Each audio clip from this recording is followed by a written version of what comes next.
Στον Ελγό θύμητε. Για να τα γράψω εγώ, για να δω, για πάμε πάλι πόσα ζώα έχεις. Αυτή τη στιγμή αρμέγουμε 205 ζώα.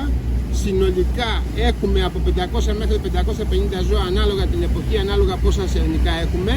Είναι η μεγαλύτερη κτηνοτροφική μονάδα που έχει φτιαχτεί ποτέ σε ελληνικό νησί.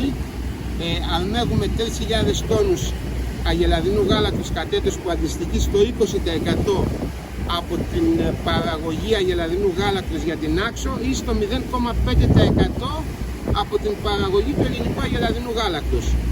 Είμαστε γύρω στους 14 τόνους αναζώ κατ' έτος, μια από τις υψηλότερες γαλακτοπαραγωγές στην Ελλάδα και στην Ευρώπη γενικότερα. Και πόσους τόνους τυρί βγάζεις κάθε μήνα?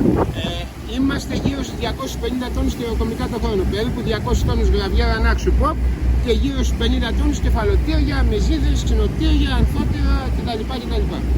Και πόσες φορές έχεις βραβευτεί και από ποιους? Δεν μπορώ να θυμάμαι. Σίγουρα είμαστε το τυροκομείο με τις περισσότερες διακρίσεις την τελευταία δεκαετία στην Ελλάδα. Σίγουρα. Απλά δεν θυμάμαι. Δεκάδες, εκατοντάδες ίσως. Στο εξωτερικό φεύγουν τα προϊόντα? Φυσικά. Αυτή τη στιγμή εξάγουμε Ηνωμένες Πολιτείες, Καναδά, Σουηδία, Αγγλία, Γερμανία και ξεκινήσαμε πρόσφατα και με το Καζακστάν μια συνεργασία. Οι καλύτεροι πελάτες οι ξένοι ποιοι είναι?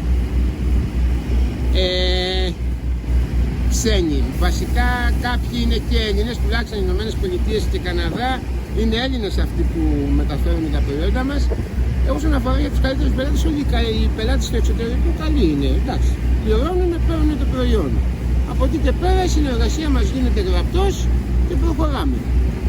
Ωραίος. Τη μεγαλύτερη διαφήμιση πάντως την κάνανε στο Καζακστάν, στα προϊόντα μου.